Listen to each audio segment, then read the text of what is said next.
For those of you who watch these videos who are also football fans, January is a fun month, and this past Sunday there were a number of divisional championship games, and this coming Sunday are the AFC and NFC championship games.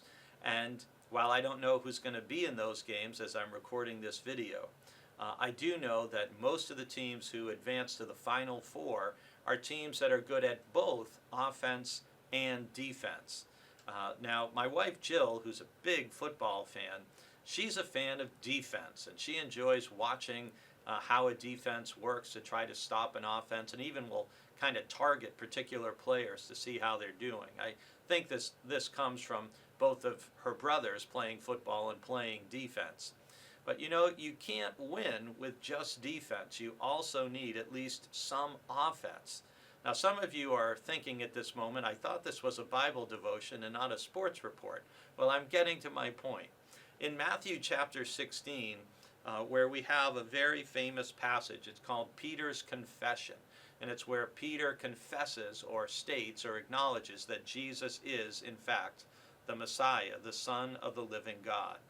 And Jesus responds to that in saying, "Blessed are you, Simon, for flesh and blood has not revealed this to you, but my Father in heaven." And our verse for the day is verse 18. Matthew 16, verse 18. "And I tell you, you are Peter, and on this rock I will build my church, and the gates of Hades will not prevail against it." Now, if you think about that image for a second, it's the gates of Hades will not prevail or will not be able to withstand the church. And so, in a sense, that means the church is on the offense. The church is going to be advancing and moving forward, and even the gates of hell, or Hades, will not be able to stand or prevail against it.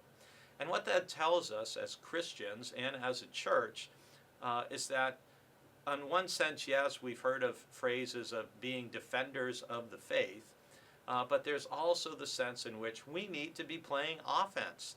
We need to be taking the good news of God's love and grace and the transforming power of the gospel in Jesus Christ. We need to be taking that out into the world, into our relationships. We need to be on the offensive in a loving, gracious, and positive way to invite others to share what we have found in Jesus and in God's church. So don't be too defensive of your faith as a Christian. We don't want to be sitting back and like we're fending off attacks.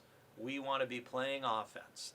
And I pray that you will be able to be offensive in a positive sense and not offensive in a negative sense as we share the gospel with others, so that we can proclaim, as Peter does, that Jesus is the Messiah. And that's good news that the world needs to hear.